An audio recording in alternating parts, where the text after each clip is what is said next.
Hello everyone. Probably weren't expecting to see me today. I know, crazy, right? I was gone for like 20 years. I'm back. I'm pretty sure I teased this video, I think around like 3 months ago, if I remember correctly. And a lot of you are probably confused. Why didn't it upload 3 months ago? This makes no sense. But let me explain it to you. Here, you come over here. I got something to show you. Okay, I'm probably gonna put you right there. Oh, no. Oh, shoot. How about we all agree that never happened? I think that would be great. You can already tell this recording is extra scuffed today. Oh my god. Anyways, to get back on topic, I've been thinking about making this video for a very long time, you know, sort of a rundown of everything that's happened to me, but it's always been really daunting to make. Besides the recording issues, apparently, it's just been a really difficult project to wrap my head around, and to make it to where it's not super personal, but personal enough for you guys to get the gist.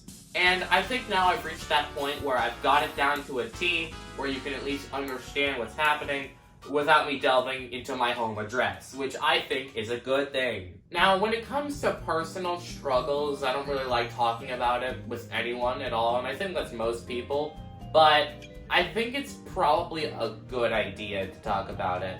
You see, a while back, I was officially diagnosed with depression. And I know, that's kind of crazy. From watching my videos, you would not expect me to have that. I don't really know how to explain it, but it's sort of like something that follows you everywhere you go. I'll be walking home from going to my local Dollar Tree, and next thing you know, I'm crying on the street. Now, normally that sort of extreme depression doesn't really happen all that often, you know, I don't snap my fingers and start crying on an instant. But I feel that it's super important to understand, because this sort of lack of motivation really hits me throughout most of making this video and all my other ones. You ever wonder why I make a video, then make another one in a week, and then I don't make a video for the next 4 months, and then everyone thinks I'm dead, and then I come back and do it all over again? Yeah, that was the depression speaking. And I'm sorry I can't upload more. I love recording, as you can probably tell, even though it costs like $7,000. Pretty sure I'm gonna have to replace that tripod. It's fine, don't worry about it. Even still, you can imagine how difficult it is to get work done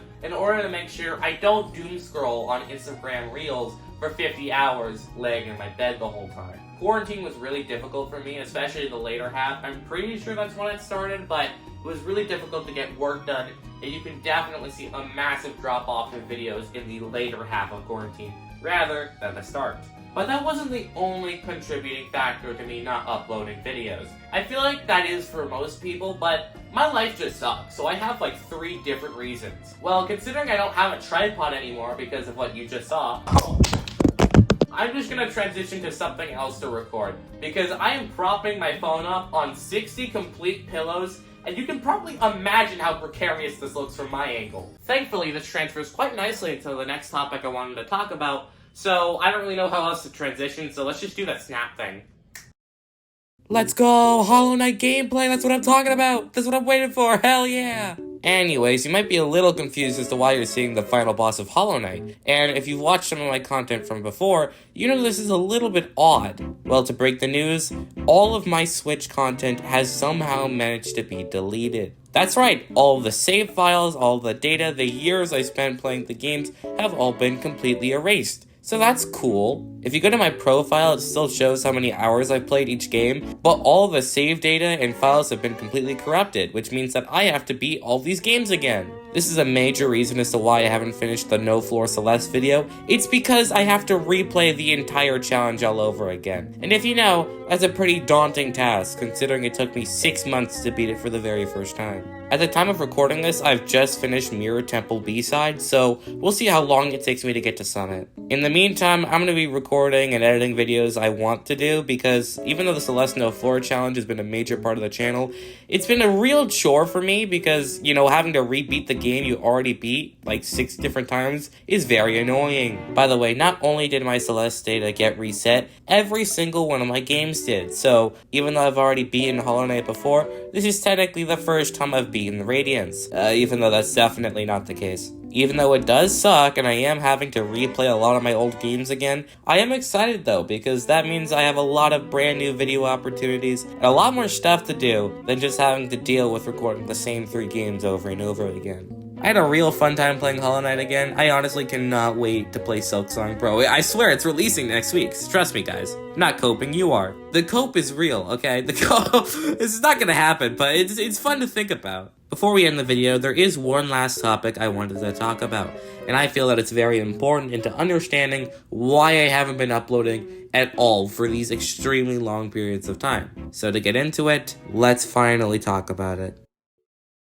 Meet Chucklenut, who I've been friends with for over 6 years at this point, and you might have known him if you watched my earlier content because he was in some of my most popular videos I've ever made. Whenever I think about his involvement on the channel, I think of playing Minecraft with Chucklenut. I did a whole series with that, it was a lot of fun, and for some reason the third episode is one of my most popular videos I've ever created. I did want to thank you all for that, I'm just confused why it was the third episode. We were really good friends for a really long time, and overall we were just having a grand old time until quarantine hit.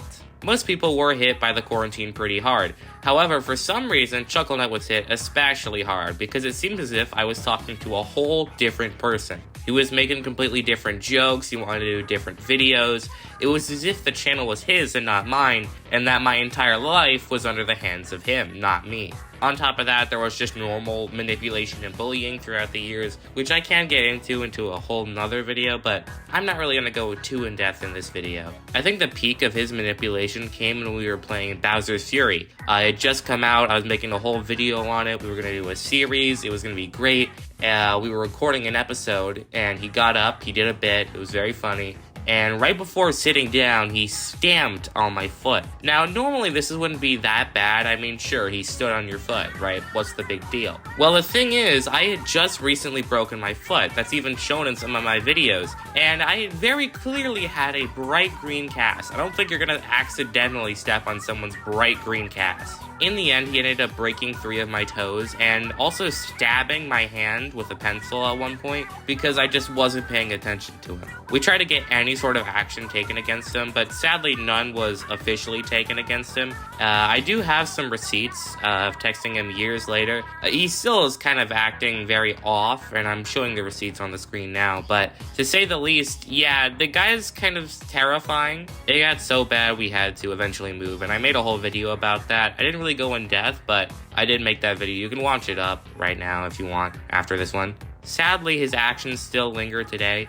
Some of his friends have been commenting on my videos. You might know them, Empyreon especially. They're just being real douchebags. Like, I'm sorry, man. My upload schedule is garbage, but you don't have to remind me about it. In reality, it's a whole can of worms. I don't really want to go too in depth with it because I've already gone to like multiple places about it, but I just feel that it's important to understand why the earlier content, you know, with my Pokemon Sword Nuzlocke, why that was delayed. You know, why couldn't I have made more content then rather than now? If all this happened so many years ago, why are you still talking about it? You know, what happened to the content? And for that, that's because it somehow got worse. Now, granted, it was not with Chucklenut specifically or any of his entourage, but there was just a lot of not good people that sort of entered my life, and it felt like kind of like a monster of the week type scenario in most TV shows where, you know, there'd be this villain that would be very, like, scary and tantalizing for a week and a half until the next episode where he's completely destroyed and, you know, all is said and done. I think the worst one I've ever had was Brian, because he was definitely worse than Chucklenut for sure. Basically, he tried to do some very inappropriate things with me, you know, unconsensually, and it was a whole can of worms. I had to fight tooth and nail, you know, he was stalking me. This is more recent, so this was one of the ones where I couldn't really upload, much less do much else, because he was everywhere. To say the least, this guy was absolutely crazy. He was off his rocker, so to speak. Thankfully, he's out of my life now, at least I think so. But still, it's kind of difficult to keep making funny YouTube videos, you know, with this sort of pent-up emotion in the background, being like, how could I let that happen? Granted, I think it's a case of survivor bias, at least that's what I think, but I still can't believe this all happened, like, last week, you know? I could go back like a couple days ago and still remember it so vividly. It's crazy. I will leave some resources in the description if you ever think this might be happening to you, or if you're just getting manipulated. I got some great tips as well down there, but I think that talking about it hopefully will make me feel better, and hopefully will at least give you a sense of what's been going on and why I've just been kind of distant lately. But in reality, that's kind of all I wanted to talk about. I think I covered most of the important things. I got all the 3 points I wanted to talk about. I think we're all good. I thank you for watching my content throughout the years. I really appreciate you actually sticking around and not just leaving me as soon as I didn't upload. That was nice. Also, thanks for the 1 million view playlist. That was crazy. I was not expecting that. Every day I'd wake up to see another 100,000 views on the playlist, and I'm like, what the hell is this? Sorry I wasn't able to come through with those prescripted videos, you know, the one I kept talking about, oh, Shorts War content this, no For Celeste this, but it's just been really difficult for me over here, but hopefully we should be able to get back into the swing of things, especially since it's June when I'm recording this. It's like June 1st, June 2nd, so we'll see how it goes. And with that, I thank you all for watching. I hope you have a good day, and I'll see you all in the next video, hopefully not in 3 months. I'll catch y'all later. See ya!